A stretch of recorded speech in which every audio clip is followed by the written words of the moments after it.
నటన గురించి మనం మాట్లాడాల్సిన అవసరం లేదు. అతను 156, 153 సినిమాలు తీశాడు.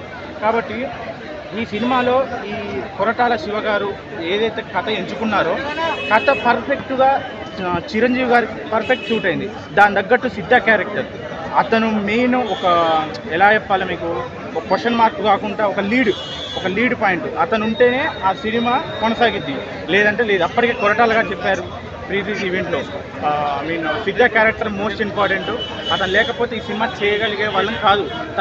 తండ్రి కొడుకుల యొక్క సంభాషణ అనేది ఈ విధంగా ఇందులో జరిగింది. అందులో ఎమోషనల్ పండిస్తాడు, పాటలు బాగున్నాయి, సినిమా స్టోరీ బాగుంది, సినిమా మాత్రం బాగుంది. కాంబినేషన్ సీన్స్ అరుపులు అంటే ఒక 2 చిత్తపులు మనం విజువల్గా జూ పార్క్లో ఎలా చూస్తామో మళ్ళీ చూడాలనిపించింది కదా. సో నేను Chiranjeevi fan, Ram Charan fan. So మళ్ళీ నేను ఒక కన్నిటి పెట్టా, ఒక కన్నిటి పెట్టా, ఏది చూడాలి అర్థం కాదు, మళ్ళీ సినిమా వెళ్ళాలి. కాబట్టి ఇద్దరి పర్ఫార్మెన్స్ గురించి మనం మాట్లాడాలి, ఎందుకంటే వాళ్ళు అగ్ర హీరోలు. చిరంజీవి పర్ఫార్మెన్స్ మాత్రం బాగానే ఉంది. రామ్ చరణ్ ట్రిపుల్ కంటే ఎక్కువ చేశారు. సినిమా రేటింగ్ వచ్చేసి 4.5. చిత్రం ఇది కొరటాల గారి మార్క్ అనేది. సో అంత మాస్ కాదు, అంత క్లాస్ కాదు. కంటెంట్ ఏంటంటే కొద్దిగా అది కాంగ్రెస్ మీద వెళ్ళింది కాబట్టి తండ్రి కొడుకుల ప్రజెంటేషన్ నిమిత్తం కానీ స్క్రిప్ట్ తగ్గట్టుగా కథే హీరో అయ్యారు.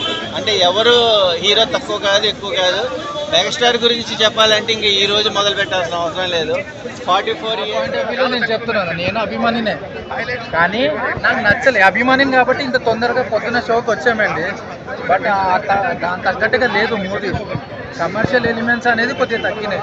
దానిపైన ఫోకస్ చేసి ఏదో సినిమా స్టోరీ తగ్గింది, కానీ కమర్షియల్ ఎలిమెంట్స్ ఏదో తీసి చూపిద్దాం అనుకున్నారు. బట్ అదైతే రీచ్ కాలేదు, నాకు తెలిసినంత వరకు అయితే రీచ్ కాలేదు. చాలామందిని మీరు అడగండి, మీ వాళ్ళు ఇప్పుడు ఫస్ట్ షో ఫ్యాన్ షో అనుకుంటారు. బట్ జెన్యున్గా నేను ఓపెన్గా చెప్తున్నాను, ఆమె big fan of Chiranjeevi also. అలా అని ఏం లేదు, కొరటాల శివ డైరెక్షన్ బాగుంటుందని వచ్చాము. ఇప్పటిదాకా ఒక హిట్ అనేది, ఒక ఫ్లాప్ అనేది లేదు, అన్ని హిట్టే. బట్ ఇది అనేది ఆ బెంచ్ మార్క్ అనేది సెట్ చేయలేదు. Totally disappointed. ఫస్ట్ హాఫ్ అయితే చాలా స్లోగా వెళ్తుంది.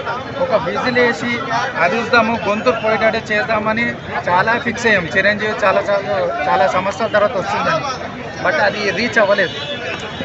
ఓకే, అంటే ఎండ్లో హీరోయిన్ కానీ వాళ్ళు పెళ్లి చేసుకోవడం, కలవడం ఏదో శుభంతో ఎండ్ అవ్వాలి. బట్ ఇక్కడ అది శుభం లేకుండా ఎండ్ అయింది. Okay, 3 out of 5 years.